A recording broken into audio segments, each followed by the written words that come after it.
bár nem tudom, létezik-e még, de lehet, hogy még tagja vagyok a Sajó Dávidot a pokolba, vagy valami hasonló nevezetű Facebook csoportnak.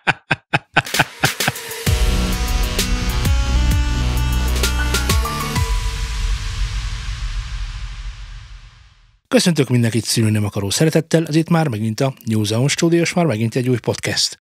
És mondanám, hogy itt van velem Zé, de nincs itt velem Zé. Mert máshol vagyok. Így van, ugyanakkor a műsorban tevékeny szerepet vállal, hiszen most az éteren keresztül, mint régen a Covid idején, hál' Istennek most nincsen világjárvány, cserébe van klímakatasztrófa, ugye? Valamiért. Szervusztok hallgatók! Szervusz Szultán! Mi történt veled a múlt héten? Kérdezném, hogyha 10 évvel ezelőtt lennénk, de hoztunk nektek témákat. A mostani adás, tekintve a technikai jellegét is, egy kicsit bulvárosabb, régebbi stílusú lesz. Reméljük, hogy örültök neki, vagy éppen megbocsátjátok nekünk, ahogy tetszik. A új feliratkozóknak pedig hello.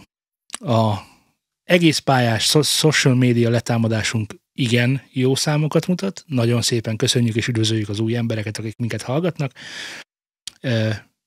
Talán ildomos lenne bemutatkoznunk annyival, hogy én Szultán vagyok, és itt van velem Zé, és mind a ketten a zenében mozgunk, producálunk, gitározunk, billentyűzünk, és hangerőarányokat keverünk, mert többet nem csinálunk. A többit megcsinálja az AI, amiről most később majd szó lesz, de előtte még pár nagyon szaftos dologgal készültem, amit szerintem átbeszélhetnénk, mert ha Már úgy vártam, hogy szaftos dolgokkal készülj. Tűkön ültem. Igen, szóval, hogyha én lennék New Zealand hallgató, biztos kíváncsi lennék, hogy na mi erről a véleményünk, vagy hogy beszéljünk róla egyáltalán, vagy érdemes erről egyébként beszélni, vagy pedig az egész egy ilyen, mit szoktak mondani arra, ami jelentéktelen? Jelentéktelen. Igen, szóval, vagy pedig az egész jelentéktelen. Vihar a biliben. Na, ezt szokták mondani, vihar a biliben. Az első ilyen, az pedig a Sandy nem fellépése. Nem tudom, mennyire vagytok tájékozottak a témában, vagy te éppen Zé, de röviden a sztori arról szól, hogy nem adott koncertre Szlovákiában Sandy, mert túl kevés volt a néző. A túl kevés néző az nagyjából a Sandy elmondása szerint 8 ember lézengett a színpad előtt, ezért ő a 20 nem tudom hány éves pályafutása során először életében úgy döntött, hogy nem lépnek fel ilyen kevés ember előtt. Hát 25 év után már megteheti az ember, hogy olyat csinál, amit addig még sohasem, nem? Ez mindenképpen jó döntésnek tűnik. Sőt, naponta megtehetni az ember, hogy olyat csinál, amit előtte még sosem. Szerintem az önmagában nem jelent semmit, viszont az 1500 eurós gázsit azt szokásához híven, mint az elmúlt 25 évben, azt felvette. Utána persze kiderült, hogy ez az egész egy jótékonysági rendezvény volt, ahol most vagy kövezzetek meg, pontosan nem tudom milyen szegény sorú családnak a megsegítésére lett volna. Kérdés, hogy hol van erre 1500 euró, és ez miért nem segítség önmagában na mindegy. Na várjál, ezt tegyük már tisztába, légy szíves. Ha van egy jótékonysági rendezvény, akkor a fellépő az miért kér pénzt? Mert a fellépő nem tudja, hogy hol megy, és a Sandy el is mondta, és le is nyilatkozta, hogy ő nem tudta, hogy egy jótékonysági rendezvényre megy, nem tudott arról a családról sem, akinek ez lett volna. És ha tudja, akkor biztos nem így döntött volna, de nem tudta, és azért nem tudta, mert a szervezők, akikkel egyeztetett volna, azok nem adtak meg olyan telefonszámot, amint tudtak volna erről egyeztetni, hogy ezt neki nem adták meg, vagy a menedzserének nem adták, nyilván a menedzserének nem adták meg, de hogy ezért is ők a hibásak, és nem Sandy, mert bizonyára jóhiszeműen járt volna el, ha minden információnak a tudatában van. Én nem értem. Tehát, segíts, hogy tudom ezt megértetni veled? Szerintem sehogy. Hát 35 év zenélés után nem mond már azt, hogy a hősünknek a menedzsmentje nem képes leszervezni egy jótékonysági koncertet, mert feltételezem nem ez volt neki az első ilyen koncertje. Tehát, De miért? Tehát, hogy ennyire? Nem. A jótékonysági koncertet nem az ő menedzsmentje szervezte, hanem ez a szlovákiai település. Így van, a fellépést szervezte a menedzsment, hogy őt, de hát ez napjainkban mennyi? Egy telefon, van-e szabad naptáridőpont, megbeszéltük, odamész, stb. Ennél többet ma már hát azért azt gondolom, hogy sok hozzáteszik, hogy is. Egyébként ez pedig egy mi az már jótékonysági koncert lesz, nem pedig várunk 6000 embert egy aréna fellépésre. Itt meg az nem tudom, az ütemtévesztés, hogyha jótékonysági koncert, akkor eleve ugye pro bono szoktak hívni előadókat, akik ezt vállalják, hát és akkor a bevételt felajánlják az érintett szervezetnek, vagy a civil embernek. Azért vagyok teljesen vakon ebben a sztoriban, hogy akkor most itt ki az, aki kamuzik? Na mindegy. Lehet, hogy senki. Lehet, hogy ez mindig így történt, csak ilyen szerencsétlenül, vagy lehet, hogy összekötötték a kellemeset a hasznossal, hogy mit tudom, volt egy falunap, ahol amennyire volt valamennyi pénzmag, ugye, de azt ugye nem lehet odaadni civil embernek, ezért csináltak egy rendezvényt, aminek a bevétele, vagy a büfében a teljesen mindegy. A lényeg, hogy történt egy ilyen, és erre Szandi a 1500 eurót felmarkolta, majd távozott. Később, mikor kiderült, hogy mi újság van, akkor heves bocsánatkérések közepette vissza is utalták egyébként a pénzt, valószínűleg nagyon helyesen. Hát ez oké. És Szandi rossz állását fejezte ki azzal, hogy ő a 35 éves pályafutása, tehát egyre növekszik, nem tudom miért, de hogy mikor elkezdtük, még csak 20 éve volt a pályán, már 25, és most már 35 éve. Lassan 40 éve lesz ez a hölgy a pályán, én úgy érzem. Vagy nagyon lassan telik az idő, vagy nagyon gyors az adás, nem tudom.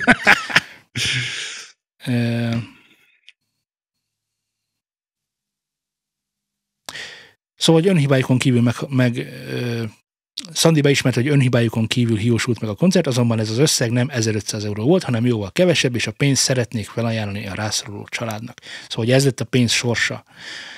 Jó, ez oké. A híradások szerint, amely nagyszerű. Na most ez az egész, erről nem tudunk etikai vitát folytatni, egy rászoruló családot, stb. Nem markolt fel a pénzt, nem tudtad, oké, rendben van.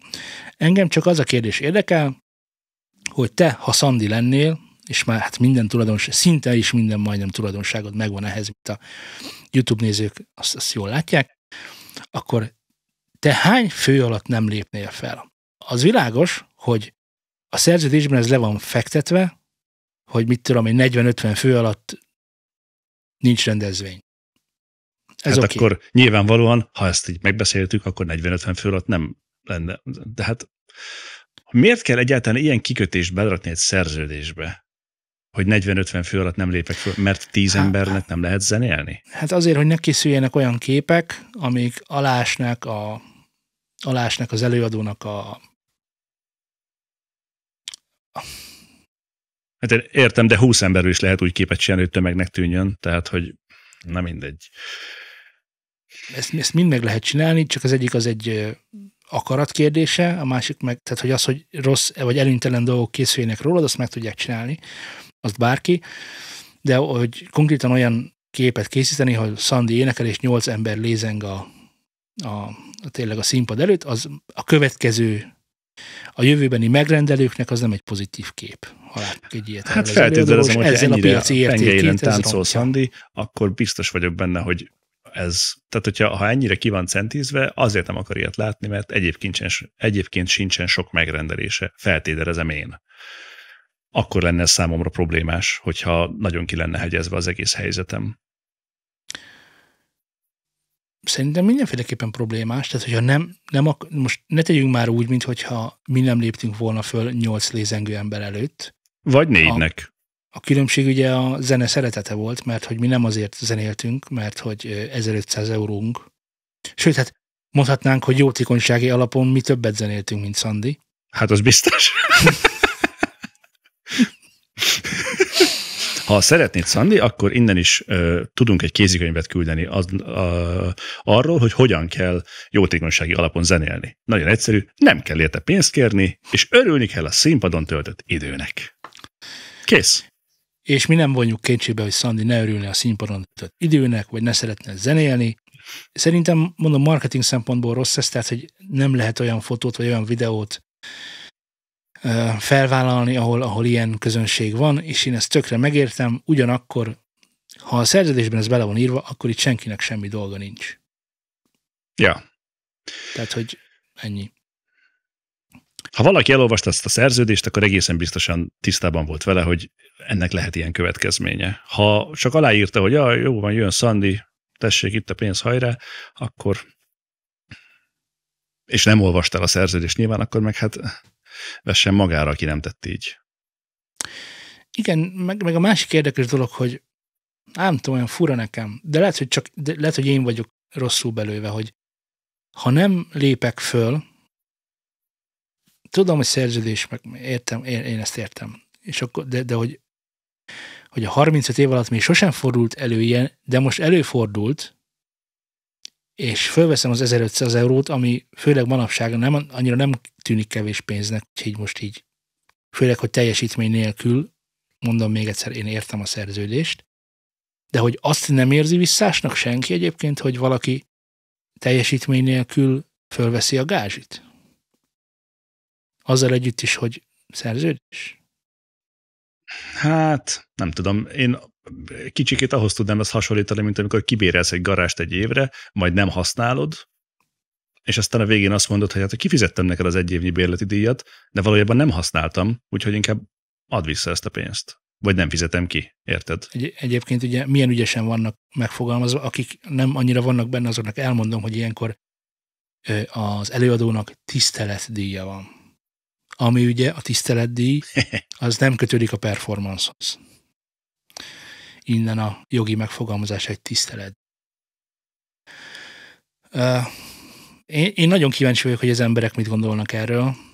Olvastam ezt is, olvastam azt is, de kiváltképp a többi zenész véleményére lennék kíváncsi, hogy ők mit tettek volna, vagy felvenni a felét, vagy hát le van írva a szerződésbe, akkor le van írva a szerződésbe, és jó idő.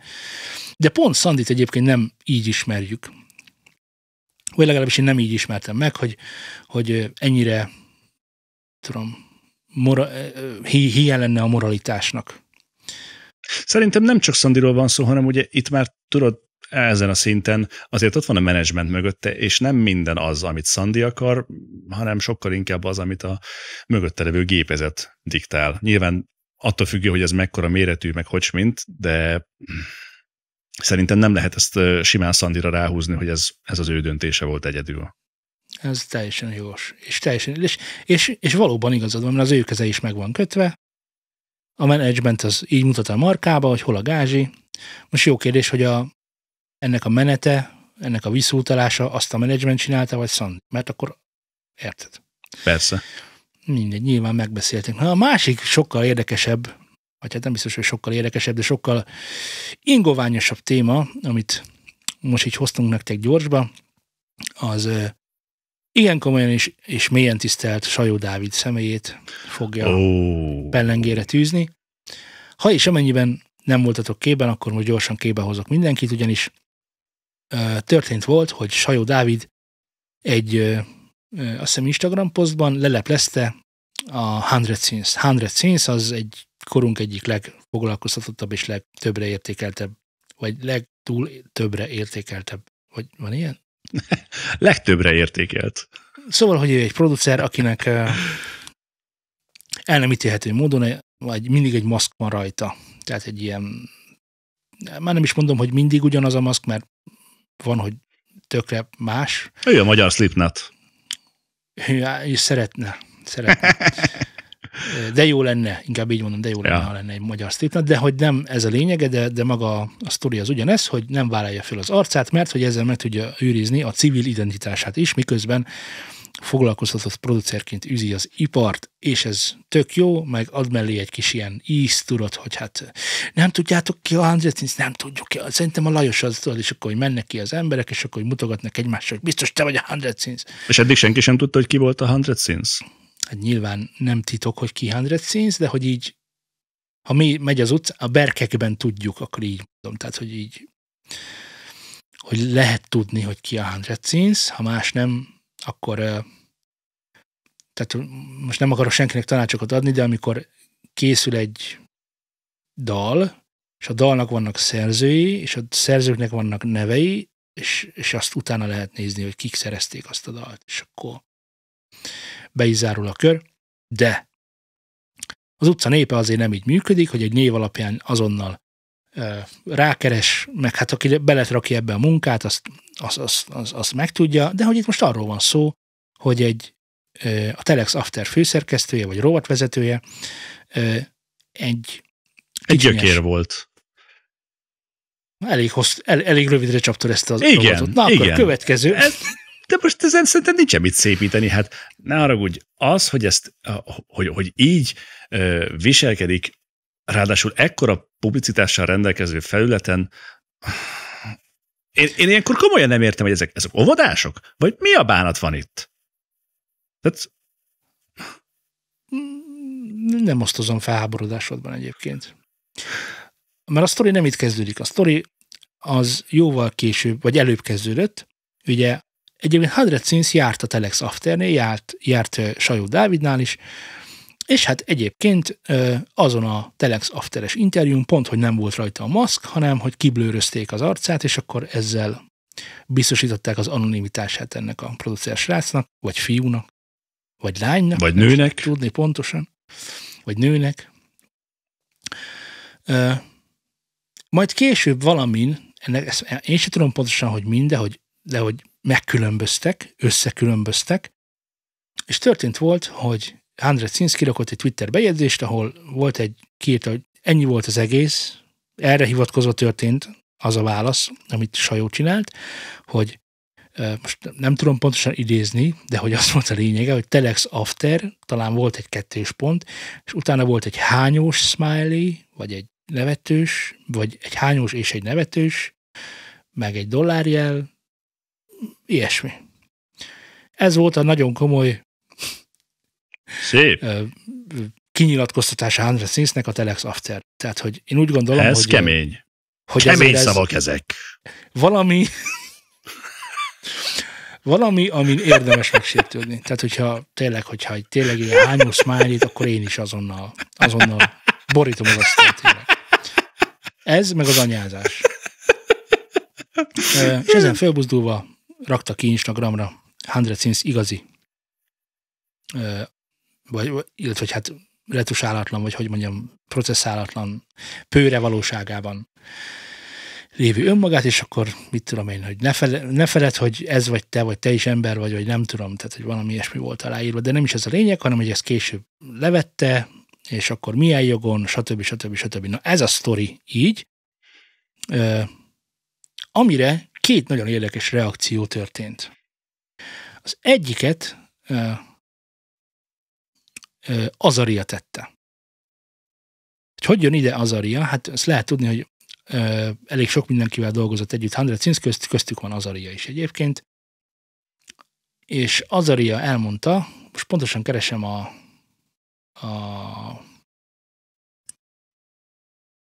nyilatkozatot, aki szerintem kicsit túltekerte, mert hogy nem Sajóról mondott véleményt, hanem az egész Telexről. És ez a vélemény nem volt más, mint hogy, pillanat, csak megtalálom.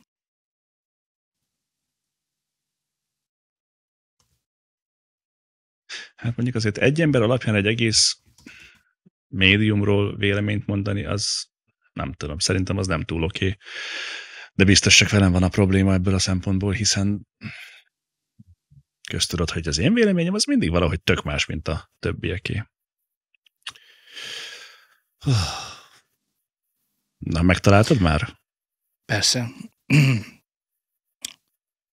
Azaria megosztotta a történteket saját oldalán is, és azzal kommentálta, hogy élet egyik legnagyobb zeneipari csalódása ez, és sajnos az idő igazolta, hogy a Telex is ugyanolyan manipulatív cikkeket ír, mindenáron, mindenbe politikát csempész.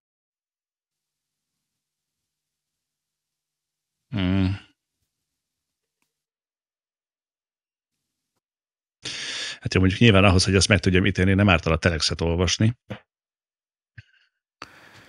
A Telex önmagát függetlennek mondó, ugyanakkor kormánykritikus oldal, mint a jó sajtó, általában kormánykritikus. Már a jó sajtót úgy értem, hogy a sajtónak feladata, hogy de ez most ez messzire mutat.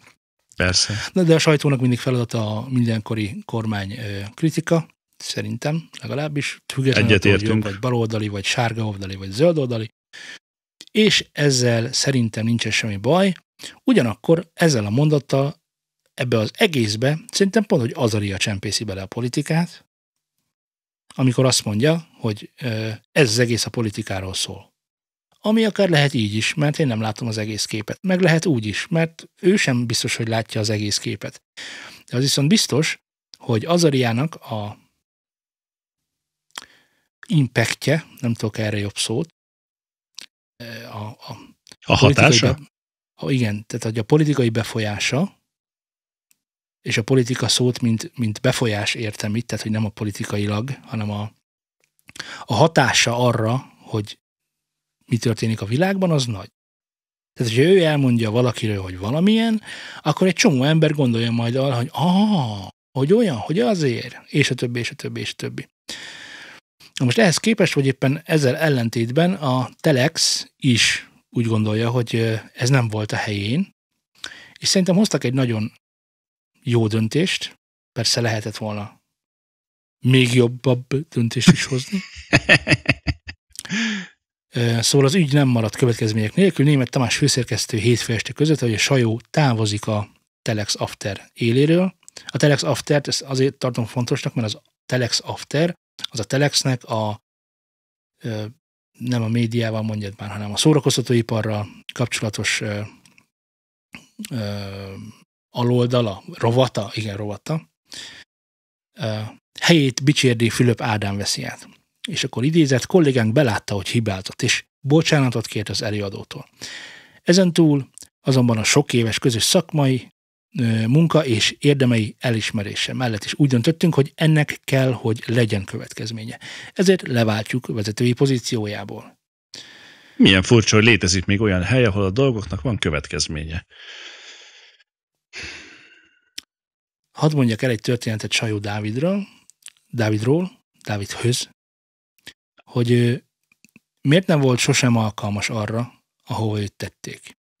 Azon kívül, hogy rengeteg nagyon vicces paródiát látok TikTokon arra, hogy Sajó hogyan beszél mindenféle hülyeséget, de tényleg hülyeséget, az előadókról és az alkotómunkáról és a hozzájuk kapcsolódó iparról is akár, tehát hogy tényleg nagyon jó TikTok paródiák vannak belőle, és hát ez Sajó Dávidot dicséri, mert hogy ugye csak arról lehet paródiát csinálni, aki nagyon valamilyen, és ő nagyon valamilyen.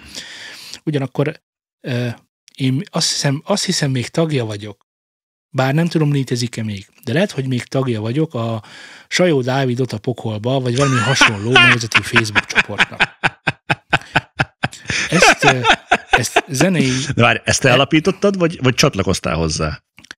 Ismerem azt, aki alapította. Alapítottad volna, hogyha neked hamarabb jut eszedbe? Mivel személyes sértettségem nincs, ezért túlzásnak éreztem volna, hogy én alapítsam meg, de akik viszont megalapították, és akkor itt jön a történet érdemi része, azok azért alapították meg, mert már akkor is olyan dolgokat csinált, amik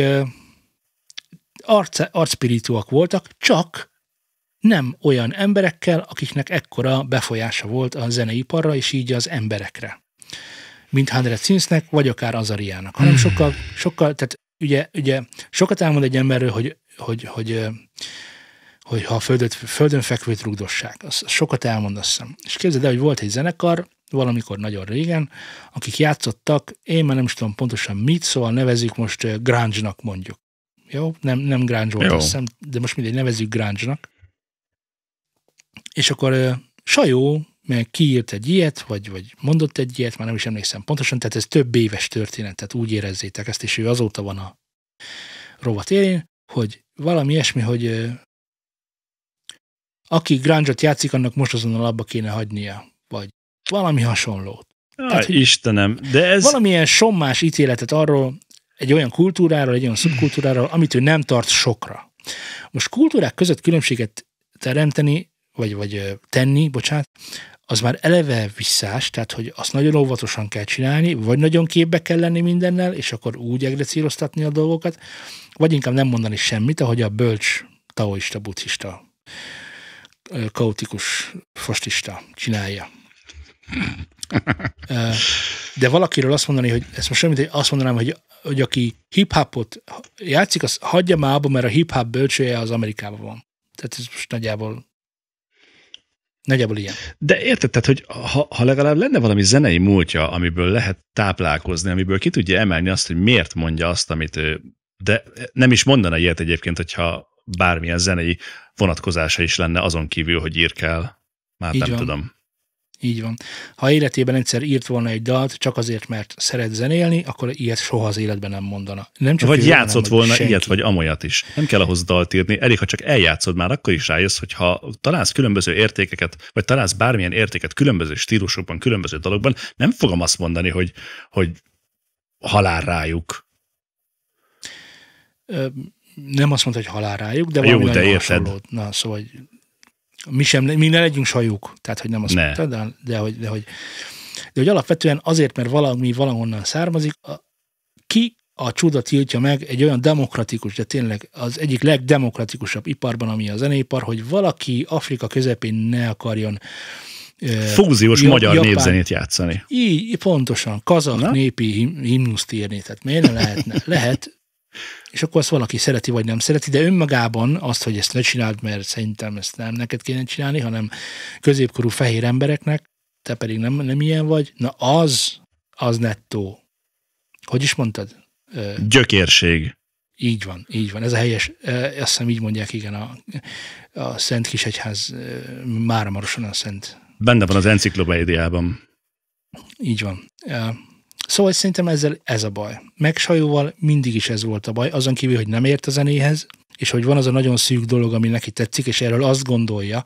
De milyen érdekes, hogy így alakul a világ is, hogy mivel neki nagy elérése van a Telex által, ezért egy csomó banda, csomó formáció, amit ő beemelt, az kapott is publicitást, kapott koncert lehetőségeket, és egy csomó helyre be lehetett őket rakni, ahova előtte nem, mert egy ilyen nagy elérésű oldal írt róla. Ez nem új dolog, ez régen is így volt, az Index Kult rovatban is, amit nem ő vezetett, hanem egy másik nagyon érdekes ember, de erről most nem beszélünk. Ott is pontosan ugyanez volt, amikor létrehozták a év legjobb, nem tudom, 10 pop, vagy nem albumát, vagy előadóját, nem tudom, volt ilyen szavazás, és akkor tényleg olyan nevekkel találkoztam, akivel amúgy fesztivál, vagy klubkoncertek során sosem, tehát hogy nem volt ott a nevük, nem forgott ott a nevük, miután írt róluk az akkori Index, hirtelen országosan elismert, nem tudom, előadók lettek. Most nem nevesítve őket. Na de ez csak ilyen 15 perc hírnév volt, tehát hogy mit én, egy évet lefutottak, aztán jó idő, vagy azért ebből sikerült kinevelni olyan, kinevelődnie olyan zenekarnak, ami tényleg sikereket érte el? Ez mindkettő megtörtént. Tehát aki erre rá tudott ülni, és ezt meg tudta lovagolni, és jó helyen tudta alátámasztani ezeket a dolgokat, azok a mai napig ott. Tehát egy Frampaler, mondtam, hogy nem mondok neveket. Szóval egy csomóan tudtak ebből táplálkozni. És én nem mondom, hogy nem jó zenészek, vagy hogy rossz zenészek, vagy stb., de az biztos, hogy ezek a listák nagyon sokszor alakultak érdekesen. Ritkán tükrözték mondjuk a YouTube zenei lejátszásokat, vagy a Spotify-os zenei lejátszásokat, vagy a koncerten lévő emberek számát ritkán tükrözték, és ezzel én itt nem is mondanék többet.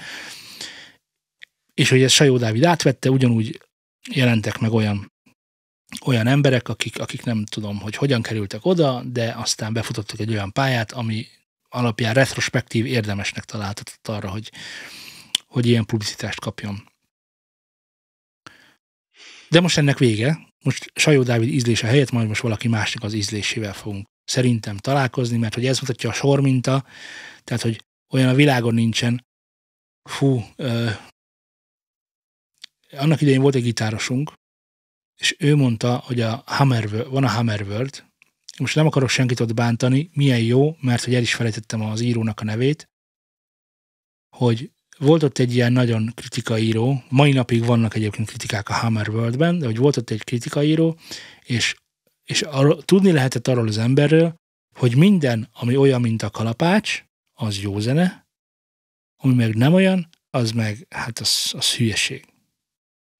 És úgy lehetett bejutni a Hammerworld, nem tudom, hogy lehetett bejutni, de mondjuk azt csináltam volna, hogy csináltam volna olyan zenét, mint a kalapács, akkor a Hammerworld az még ki is adta volna a lemezeket. Tehát nem véletlen, hogy teli vagyunk ilyen osszián, kalapács imitációkkal a 90-es években. Nem tudom, mennyire emlékszel, hogy...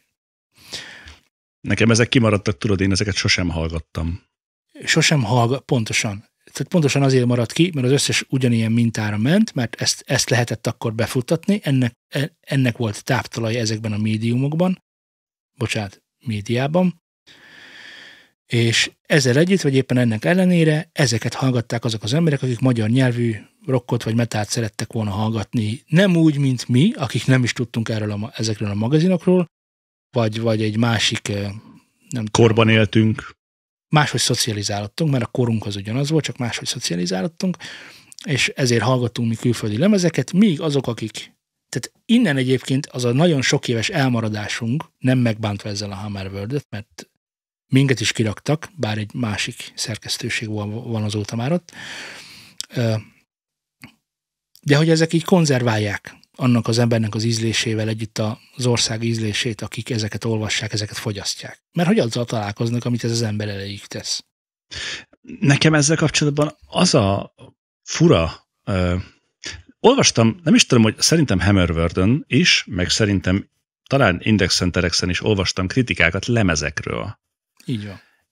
Én nem tudom ezt feldolgozni, szerintem nem létezik a világon olyan, hogy minden előadónak, minden lemezéről az a kritika, hogy jó. És minden mindig banán király benne. Érted? Tehát, hogy ezt én valahogy, hogy bennem van a hiba, hogy azt nem lehet azt mondani, hogy figyeljetek már srácok, szerintem ez rosszabbul szól, mint a másik lemez, mert ezt egyrészt itt csinálták, meg hát hallgassd meg, ez milyen az a pergő. Vagy azt mondod neki, hogy itt a szövegben mire gondolt a költő? Miért rugaszkodott el ennyire attól a témától, amit eddig felöleltek? Tehát, hogy nem lehet egy lemezre azt mondani, hogy ez mondjuk rosszul sikerült. Most... De nehéz, mert nagyon sokszor olyan kult, meg vallás övezi ezeket az előadókat, amikről, hogyha rosszat írsz, akkor majd 4 oldalban kérhetsz bocsánatot, hogy nem úgy gondoltad. De hát a kritikának nem ez lenne a lényege, hogy meg lehet fogalmazni olyan objektív szabályok mentén véleményt, ami... Objektív szabályok mentén nincsen vélemény. Igen, ez mondjuk igaz. Tehát mindenféleképpen szubjektív a kritika, nem tudom is tud más lenni, hiszen ez a kritika lényege, hogy szerintem van az úgy. Na most ez megint csak a, nem tudom, kulturális micsoda? A kulturális elmagyarázásunk miatt van. Igen, csak meg közben olvasok is, bocsánat. Szóval, hogy ezt nem tanultuk meg, nem tanultunk meg erről beszélgetni, nem tanultunk meg erről vitatkozni. Lehet, hogy a mostani generáció már tud ilyet, nem látom így, de hogy mi biztos, hogy nem tudunk ilyet, hogy mi arról beszélgetni anélkül, hogy te megsértődnél. Tehát én el tudom mondani, hogy mi az, amit az Iron Maiden, hogy van az a 3 dal, amit szeretek tőle, a többi az kuka, és mintha ugyanazt hallanám. Te meg ezt imádod. Most, és ezzel semmi baj nincsen szerintem. Nem. Bocsánat, ezzel semmi baj sincs, de ha te holnap csinálnál egy oldalt, aminek az lenne a címe, hogy Iron Maiden imádó klubja, én meg csinálnak egy olyat, hogy Iron Maiden utáló klubja, kijöjjön az a 3 szám. Érted? Akkor kinek lenne több hirdetési bevétele szerinted? Persze, ezt én... Na hát igen, nyilván megint az, hogy nem a zenekultúra, vagy az ezzel kapcsolatos bármilyen előrelépés, oktatás, tanulás, fejlődés a cél, hanem az, hogy akkor legyen reklámbevétel. Pontosan. Most az olvasottságot csak akkor tudod megtartani, hogyha kiszolgálod ezeket a valamilyen, és ez nem cenzúra, ez sokkal veszélyesebb annál az öncenzúra. Ez öncenzúra, igen. Így van. Tehát, hogy amikor azért nem írod le, hogy valójában mit gondolsz, mert meg akarod tartani azokat az olvasókat, akik hozzák azt a nézettséget, amiből aztán meg tud élni az ember. Ugye ezért veszélyes. Ezért mondták, hogy például a Telex. A Telex milyen jó, mert ő lehetne, ha akarna, ő lehetne független. Ő megírhatná, hogy az új Azaria dal össze lett csapva, vagy éppen, hogy nem tudom, tehát hogy egy csomó minden ilyet írhatna. Hiszen ő közösségi finanszírozásból jött össze. Igen. De nem írja, mert a közönségi finanszírozás csak egy lépésre van attól, hiszen ott meg az embertől kapott közvetlenül a pénzt. Az ember nézettsége és az embernek a pénzügyi hozzájárulása hozza el ezt. Szóval, ha megírod, hogy nem jó az új Azaria, vagy éppen csúnya a 100 Sins, akkor azok az emberek, akik eddig fizettek azért, hogy a te lapod létrejöhessen, de most látják, hogy az ő pénzükön szidod az ő kedvencüket, azok másnap már nem fognak téged támogatni abban, hogy folytasd ezt a munkát. De akkor itt talán mégiscsak a közönségnek kéne fejlődnie odáig, hogy azt tudja mondani, hogy igen, én értem, hogy erről szól a média, hogy ez így működik, hogy van kritika, van véleménynyilvánítás, és én összességében azért adok neked pénzt, Telex, vagy bárki más, teljesen mindegy, hogy ezt a munkát csináljátok. És azért, mert nekem nem tetszik az, amit írtál erről, úgy gondolom, ez az egy dolog, vagy ez a 10 dolog a másik 1000-ből, szerintem emiatt nem kéne, hogy elforduljon tőle, de tudom, hogy meg fogja tenni természetesen, de ahogy te is szerintem mondtad. Igaza van az olvasónak. Tehát én úgy gondolom, hogy szerintem igaza van. Tehát, hogyha ő olyan oldalt talál, amivel nem egyezik a ízlése, és ő konkrétan azért szokta olvasni a Telex Aftert, mert hogy ott milyen jó dolgok mennek, meg hogy mindig talál valami gyöngyszemet, ami tetszik neki, azt szerintem, amikor lemondja az előfizetését, mert olyan dolgokat ajánlanak neki, amivel ő nem ért egyet, vagy nem tetszik nekik, amit ajánlanak, azt szerintem az a vásárlói döntés. Tehát, hogy szerintem ezt kell csinálni. Tehát ne egyél narancsot, ha nem szereted. Ne vegyél. Szerintem ezt nem lehet mondani senkinek. Értem, csak itt nem arról van szó, hogy te vásárolsz egy terméket, hanem arról van szó, hogy egy független médiát közösségi finanszírozásban tartasz fönt. Az tök más szerintem. Nem. Illetve, hogy igen és nem. Mert abban a szellemben adsz-e arra közösségi finanszírozásra pénzt, már kezdek így pénzt!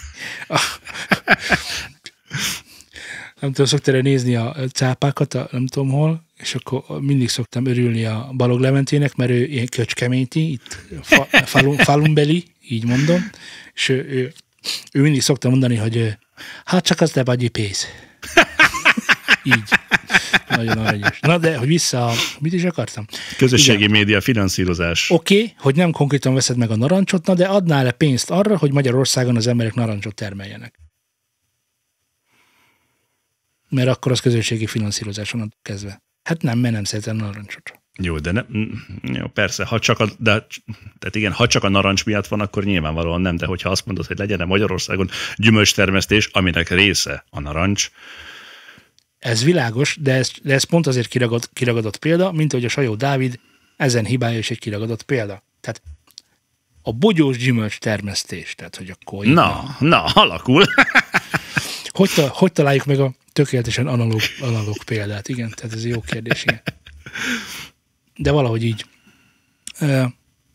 Szóval, hogy ezért jó dolog a közösségi finanszírozás, mert milyen jó, mert bármit írhatok, mert nem függök a hirdetőtől, de ezzel csak azt érem el, hogy a következő ember, akinek hirdetek, akinek viszem az igényt, az meg az olvasó.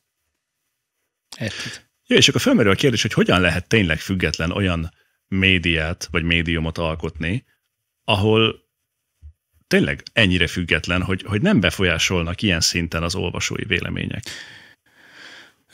Volt egy modell. Gondolom nem működött.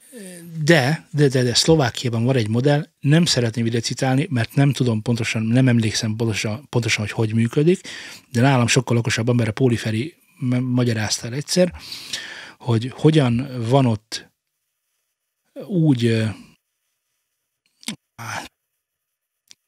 nem pontosan emlékszem, de mintha az lenne, de nem akarok hülyeséget mondani, szóval bele sem megyek, de mintha az lenne, hogy bizonyos számú látogatottság fölött az állam beszáll a finanszírozásba. Tehát, hogy látja, hogy működik, meg hogy értéket teremt, akkor ad pénzt, de nem pályázat, meg ilyesmi, hanem hogy így...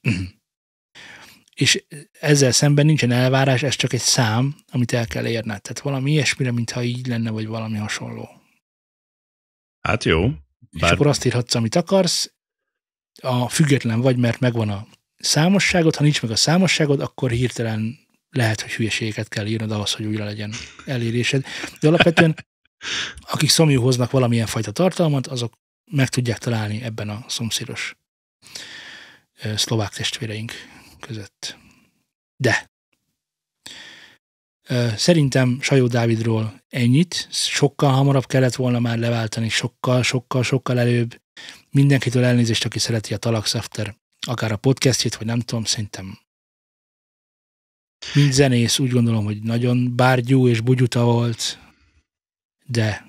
És szerintem amúgy nem történhet az meg, hogy ez akit mondtál, hogy most beraktak a helyére, hogy valójában mondjuk ők azt gondolják, hogy amit a Dávid csinált, az úgy összességében jó, és akkor most ennek az új arcnak a neve alatt fog megtörténni minden, amit eddig a Dávid csinált, és ugyanúgy a Sajó Dávid folytatja ezt az egészet, csak szellemként a háttérből.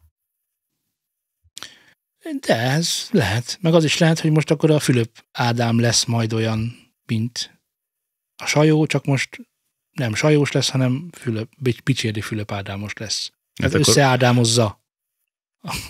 Új klubot kell alapítani, nem Sajó Dávid ellen, hanem majd a Fülöp Ádám ellen. Így van. Akár ezt is el tudom képzelni, meg azt is el tudom képzelni, hogy ő most nagyon figyelni fog arra, hogy ne essen ebbe a csapdába, vagy megnézi, hogy hol bukott el a Sajóféle projekt, és lehet, hogy tanul belőle. Ezek összessége, vagy épp ennek különbsége is előfordulhat. Hogy mondják, hogy nem tudom, reményt fürkésző tekintetünk a jövőben is. Valóban. És ha már jövő. Bizonyára te is hallottál már az AI-ról. Nem! Soha semmit. Mi az? A mi sztorink az annyiban kötődik ide, hogy létrejött ugyebár a 2, hát több is van, de hogy van 2 nagyon-nagyon élenjáró AI, ami zenét képes generálni. Talán ez a jó szó? Persze. Csinálás talán ide kevés. Ugye a Suno és a Udio, vagy Udio, ahogy kinek tetszik, akik egyébként brutális investíciót kaptak a elmúlt időben, azt hiszem több mint $120 millió beszélgettünk, amit az első ilyen körben befektettek, és most, amikor úgy tűnik, hogy hát ez az a jövő, mert hogy az a zene, amit te csináltál, vagy én csináltam, az a múlt, és itt most arról van szó, hogy most mindenki zenét fog csinálni, és teli lesz fantasztikus zenékkel majd a Spotify, az most picit meghajolni látszik. 2 dolgot szeretnék mondani, az egyik az szervesen kötődik a mostani témánkhoz, a másik kevésbé. Az egyik az, hogy mind a Suno és mind a Udio az ingyenes. Bizonyos krediteket kap az ember, nyilván lehet vásárolni, de az a lényeg, hogy kreditekért tudsz generálni dalokat különböző stílusokban, meg szöveget is írhatsz bele, és akkor lesz énekes, és te mondod meg, hogy milyen énekes legyen, stb. És még mielőtt ebben nagyon neki mennék, megkérdezném, hogy te használtad-e, kipróbáltad-e ezeket a AI-okat? Nem használtam, és nem próbáltam ki ezeket az AI-okat, csak az általad említett tapasztalatból tudok merítkezni. Nagyon bár szomorú. más AI-okat próbáltam, ami alapvetően képgenerálással foglalkozik, meg hasonlókkal, de feltételezem, hogy azért maga az AI működése az nagyon hasonlatos mind a kettőben, mind a 2 művészeti ágban.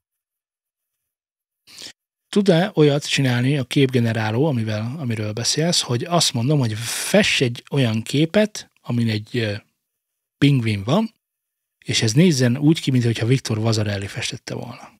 Simán. Jó.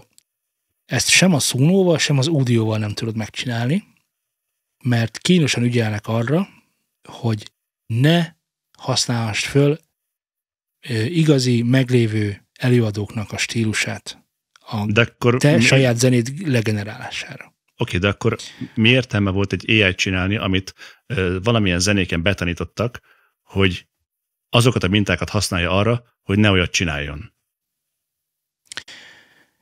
Ez egy jogi sztori, ugyanis hogyha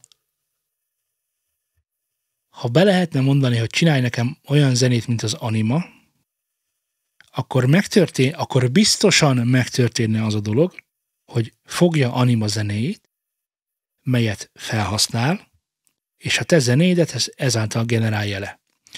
Na most ezek a zenék ilyetén felhasználása jogsértés. Ez így van. Nem tudom a képnél egyébként miért nem. Mert ott a kép felhasználásom is megtörténik, nem? Ott is megtörténik. De ott is megy egyébként ezen az, hogy mint tanítottak be AI-t, teljesen mindegy, hogy miről van szó, képekről, vagy bármi másról, ez nagyon szürke, ingoványos rész most a világban, hogy ezt hogy lehet bármire is használni. Oké. Szóval 2 dolgot szeretnék ezzel kapcsolatban mondani. Az első gyorsan elhadarom, és aztán rátérünk erre a picit jogi, picit nem jogi sztorira. Az első, hogy amikor kijöttek ezek a AI-ok, akkor iszonyatosan nagy eléréseket produkáltak. Mindenki ment, azonnal megcsinálta a zenét, TikTok csatornák épültek arra, hogy MC Isti operában előadja nem tudom mit, csomóan generáltak csomóféle zenét, melyeket rengetegféleképpen felhasználtak, csak hogy miután ezt elmondták, vagy miután ez a, nem tudom, krach beütött, rohamosan csökkent ezeknek a felhasználása. Mert hogy ezek a zenék, menjetek föl, próbáljátok ki, ezek a zenék jók, de csak abban a szellemben jók, hogy ezt egy AI csinálta. Abban a szellemben biztosan nem jók, hogy ezt a zenét nem raknád be, nem hallgatnád, nem dúdolnád, és ezek variánsai, vagy iterációi, vagy alternatívái, nem tudom hány matekos van itt. És erről panaszkodtak, vagy nem panaszkodtak, hanem hogy ezt lehetett tudni, hogy nagyon-nagyon csökkent a felhasználóknak, az aktív felhasználóknak a száma. Ez már azért valamit mond, szerintem. Hát hogy valójában mennyire hasznos ez, valójában milyen problémát old meg, ha megold egyáltalán. Ez az egyik, amit szerettem volna mondani. A másik pedig, hogy pár napos hír tényleg, hogy az Universal, a Universal, a Warner és a Sony, pert indított a Suno és a Udio ellen, ugyanis a 2 sok millió dollárt érő zeneíró alkalmazás jogvédett zenék engedély nélküli tömeges másolására és felhasználására épül. És ez már nem vicces. Mert hogyha meg kell vásárolni a Sony, a Universal meg a Warnernek a katalógusát, nem a felhasználási jogát, hanem az egész katalógust úgy, ahogy van, és kiderül, hogy ez megtörtént, tehát felhasználták, ugyanmit használtak volna föl, ugye? Tehát, hogy hát persze, mi mást. Igen, tehát nem is kérdés, hogy ez megtörtént-e. Akkor viszont igen komoly millió dollárokkal fogja meg, hogy mondjam, tehát büntetés lesz a vége, és nagyon komoly dollárokkal fogja megrövidíteni majd ezeket az AI-okat, hiába a sok befektetés. Arról nem is beszélve, hogy ez egy időpillanatban megtörténik, de ugye csomó új dal jön, új stílusok is akár, és a többi, és a többi, és a többi. Tehát ez technikailag egy folyamatos bevételt jelent majd a Universalnak, a Warnernek, meg a Sony-nak, meg az összes többi jogokat birtokló szervezetnek, tömörülésnek. És gondolom egyébként ezeknek az lenne a lényeg ezeknek az AI-oknak, pont, hogy ne kelljen nekik fizetni a zeneiparban más szereplőnek azért, hogy ők ezzel fejlődni tudjanak, hanem ők akarnak a zeneipari termékből, vagy terményből lecsípni maguknak egy jó nagy falatot azáltal, hogy boldog-boldogtalan használhatja, mert igazándiból szerintem ennek legalább, tehát hogy legfeljebb annyi a haszna, mint amikor otthon leülsz te vagy én rajzolni egy kicsikét az asztalnál firkálni. Hogy így jó, meg tetszik, meg jót csináltam, meg stb., de hogy ezt így nem nagyon mutogatnám másnak. Érted? Tehát, hogy az, hogy tudok egy darab dalt csinálni, ami úgy szól, mint Michael Jackson, vagy hasonlít rá, nem tudsz csinálni. Tehát ilyen promptot nem tudsz írni, még egyszer mondom. Szerintem megint csak emiatt a jogi sztori miatt. A minek kérdés szerintem meg, tehát az viszont teljesen szerintem látható, hogy például az alkalmazott zeneírók nagy része az becsukhatja az ajtót, vagy nagyon gyorsan tanulja meg nagyon jól promptolni. Mert hogy az, hogy a YouTube videó alá kell egy zene, ami csak aláfest, és nem persze. A zene a fő, az biztos, hogy nagyon hamar meg fog történni. Az oké. Az, hogy egy rappernek kell egy alap, érted, ami tényleg így pár dollárokért lehet most is árulni, na hát most lesz 10 millió 2 perc alatt. Hát nem magadnak csinálhatod meg. Nem kell válogatnod, hanem meg tudod fogalmazni szavakkal, hogy mit és hogy szeretnél, és innentől kezdve tök könnyen hozzájutsz te, mint rapper, a saját zenei alapodhoz. Igen. Lehet vele jót csinálni szerintem abban, tehát amikor tényleg ilyen pár hangszerről van szó, és lehet, ma is el van inflálva a rap alapok, tehát ma is annyi van, hogy tunát lehet velük rekeszteni, csak most milyen jó, hogy azt a $2 se kell majd megfizetni egy ilyen rapper előadónak. Kérdés, hogy ugye az, aki ezt a $2 is sajnálja egy zenei alapért, az milyen produkciót nyújt, de nyilván nem is ez a cél. A legtöbben egyébként azt mondják, hogy az AI tekintetében az átlagos van halálra ítélve. Mert hogy az AI azt tudja. Persze. Azt tudja képben, azt tudja hangban, azt tudja énekben. Pont a múltkor jött szembe velem egy szinkronnal foglalkozó AI, amiről szerintem beszéltem is neked, az egyik hallgatónk linkelte, és ugye beszéltünk arról, hogy ez milyen jó vagy nem jó. És ugye abban a vonatkozásban tök jó, hogy egy olyan dolgot lefordítani és hangalapúvá tenni, ami nem volt az adott nyelven, arra igazándiból nem rossz. De hogyha valami komolyabb, tehát hogy mondjuk filmet nem szinkronizálnál vele, vagy sorozatot, mert egyszerűen nem képes arra, hogy azokat a picike finom érzelmeket, dinamikákat megjelenítse, amit egy ember meg tud csinálni. Igen. A perrel kapcsolatban az egyik fontos aspektus az, hogy egyik cég sem árult el, hogy milyen zenékkel tanították be a modelljeiket. És a Billboard annyit idéz, hogy az Udio annyit mondott, hogy jó zenéket használtak. A híres jó zenék. Neked megvan az a mappa? Nekem nincs ilyen mappa, már letöröltem. Nem voltak jó zenék. Nem voltak jó zenék a jó zenék. Igen. Azzal érvelnek, ugye, hogy ez fair use. De hát ez nem az, szerintem. Ez nagyon nem az, igen. Tehát a fair use az akkor, hogyha te nem keresel vele egy forintot sem. Ezek a cégek pedig jelenleg egyébként jó kérdés, mert nem keresnek csak, vele egy hogyha forintot oktatás sem. lenne belőle, akkor azt gondolom, hogy még azt mondom, tehát hogyha van egy olyan oktatóanyagod, ami ezek alapján készít neked zeneszerzési oktatást, hogy akarsz Jacksonul számot írni, kicsit kifacsarva, de arra még azt is tudom mondani, hogy jól van, hát most akinek erre van igénye, akkor feljúzoljon így, és csinálja ezt, meg tanulja ezt, de nem tudnék más esetet mondani. Tehát most azt mondtad, hogy vannak ilyen kreditek, amit tudsz nekik fizetni azért, hogy generálhass zenét. Akkor nekik van bevételük. Igen. Na. Igen.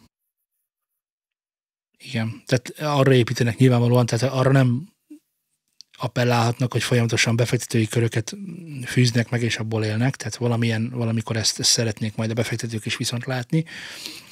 És ők most bíztak abban, hogy ez egy sok $100 millió üzlet. Kiderül, még lehet az, csak mint ahogy a Spotify-nál is, ott is azért meg kellett fizetni a sarcot a kiadóknak, és most milyen érdekes, most a kiadókkal vagyok egyébként, tehát hogy ez tényleg így történt, meg stb., akkor igenis részesüljenek abból, ezekből az összegekből azok, akiknek kell. Igen. Akiknek kell. Meg nem is tudom, hogy amúgy ennek mennyire van létjogosultsága összességében, hogy tényleg különböző tehát hogy azt beszéltük, hogy ezek amúgy annyira nem jók, hogyha tényleg egy nyári slágert akarsz írni, vagy mást. Akkor meg minek? Szemetettel. De tehát, hogy enélkül is annyi szemét van Spotify-on is, meg mindenhol máshol a világban, hogy már zavar. Tehát, hogy iszonyatos mennyiségű nem. Miért kell még több? Ez volt az egyik ok, ami ez a cikk bővebben elemezte azt, hogy miért nincs már akkora nézettség ezeknek az oldalaknak, mint amikor kijöttek, és hát az volt az egyik megoldás, hogy valós megoldás tehát nem oldanak meg valós problémát. Hát nagyon picike rétegnek a problémáját oldják meg, ami eddig sem volt drága alapvetően. Tehát most... Igen, sajnos nem nem tudod igazán drágára adni ezeket a dolgokat. Meg volt ez a sztori, hogy nem is tudom már kimondta, hogy az AI rakja be a mosógépbe a mosatlant, meg a mosogatógépbe rakja be a mosatlant, a mosógépbe a izét, és aztán vegye ki, és teregessen meg, vagy nem tudom. Én addig alkotok. Igen, ez sokkal fontosabb szerintem. Így van. Azt mondja, hogy a Suno, és akkor ez válasz is a kérdésedre, a Suno célja az, hogy mindenki számára lehetővé tegye, hogy zenét írjon. Így szól az idézet. Mert hogy eddig csomó ember azért nem írt zenét, mert nem értett a zenéhez. Milyen furcsa? Igen. Én sem építek atomreaktorokat. De milyen jó lenne, ha lenne egy AI, amivel tervezhetnék saját atomreaktorokat. És be is üzemelhetném, hiszen ha te írsz az AI-jal egy zenét, akkor azt kilőheted, még pénzt is kereshetsz vele. Szerintem tűzzük ki ezt zászlónkra, hogy mindenki építhessen magának atomreaktort, amit eladhat másoknak, és esetleg... Na, hogy tetszik? Hát nyilván nem jó a példád. Dehogy nem. Nem, mert atomreaktort megtanulhatsz építeni. Elmész a könyvtárba, kiveszed a How to atomreaktor? A híres? Yeah, how to create an atomreaktor kiadványt, de attól még nem biztos, hogy tudsz atomreaktort építeni, mert, és akkor most nagyon, nagyon figyelj oda, nincs hozzá meg a pénzmagod, nincs hozzá földterületet, stb. Mert hogy a zeneírás az csak egy dolog, hogy mondjuk megtanul az ember, mint te is, gitáron játszani. Azért legyünk őszinték, magunk közt vagyunk, legyünk őszinték, mit tudom én, amennyi dalt te a múlt évben megírtál, annyit a Pék is megírt. Ez biztos. És így süt nálunk kenyeret. Mert hogy a te funkciód az nem az, hogy dalt írsz, csak azért, mert játszol egy hangszeren, hanem az, hogy te azon a hangszeren játszol. Most, ha ez igaz, akkor azt is feltételezhetjük azt, hogy van valaki, aki viszont nem játszik hangszeren, de csomó ötlete van arra, hogy milyen a jó zene. Érted?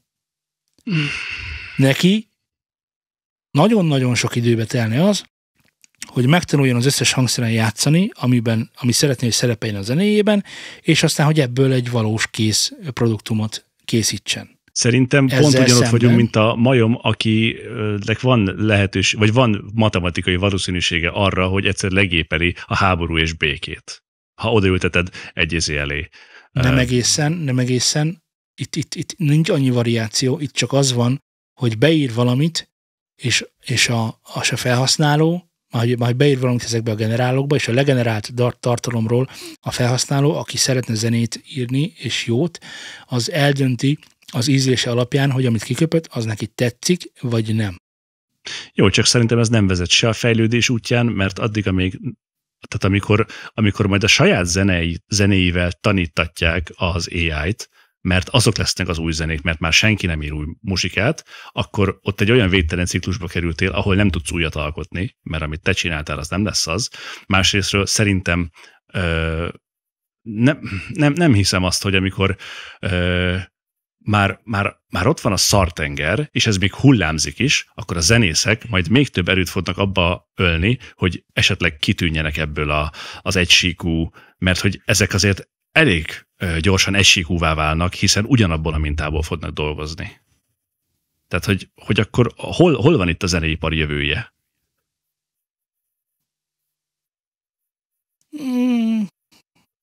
Nem látom így. Szerintem nagyon sokféle dolgot tud csinálni, akár ugyanazon promptból is sem csinálja kétszer ugyanazt, vagy nagyon...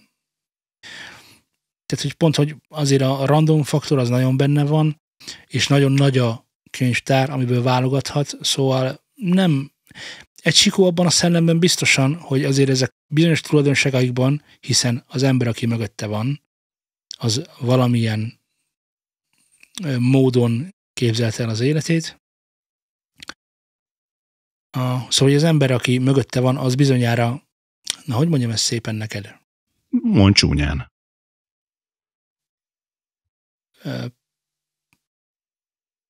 Nem a jövőbe mutat ez az egész. Na, ezt akartam mondani. Nem a jövőbe mutat ez az egész. de most is van egy csomó középszer, amiről nem mondanád meg, hogy az most micsoda. Így mondom szépen. És nem tehát, hogy úgy szar, hogy nem AI csinálta. Na, akkor érted?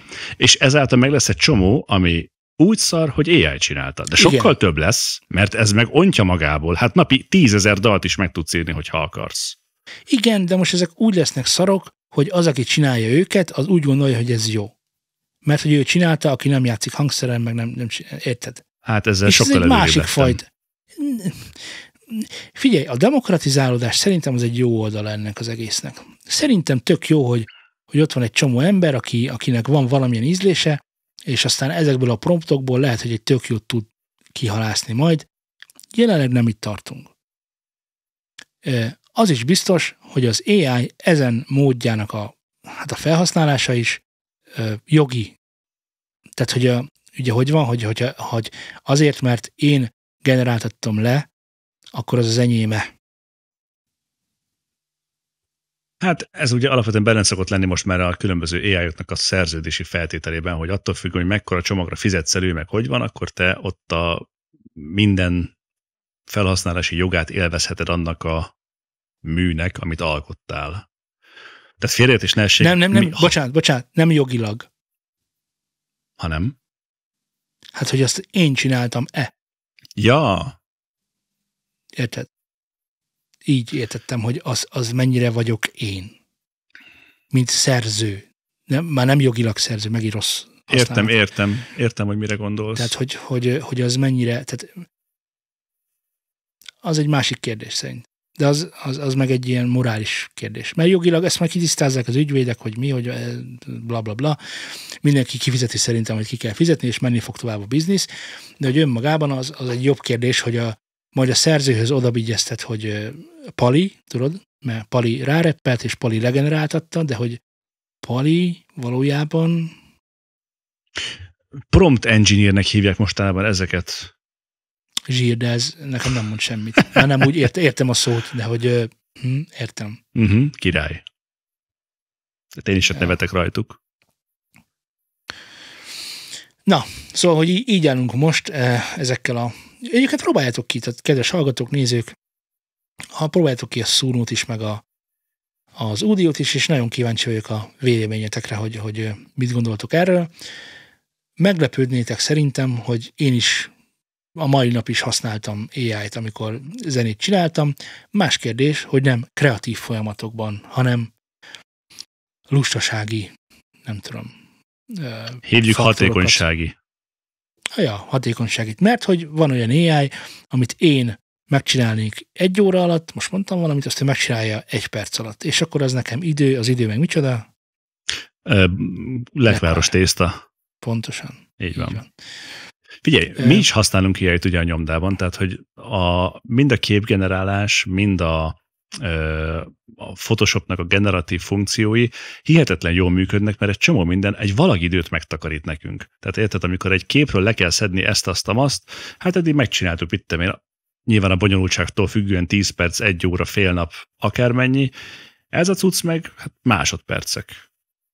És igen. Érted, tehát, hogy egy olyan funkciót helyettesít, ami nem, tehát az, hogy egy házat leszedj egy tájképről, az nem kreatív folyamat. Igen. Az kapálás. Igen. Nagyon. És emellett vagyok én is, hogy minden, ami kreatív, azt nem lehet, nem szabad. Generatív módon lehet. Tehát, hogy én is csináltam már olyat, hogy meg vannak jelenleg is olyan, nem hívjuk AI-nak, mert nem is az, tehát ilyen generatív MIDI szekvenszerek, amik csinálnak valami, teljesen megadom tényleg a hangnemet, de azt is én adom meg. Megadom tényleg a hangsort, vagy a hangnemet, és akkor legenerálnak egyfajta menetet, és akkor azt lehet variálni, meg egy-két hangot kiveszel belőle, és akkor azt mondod, hogy aha, ez már majdnem tetszik, és akkor azt felhasználod.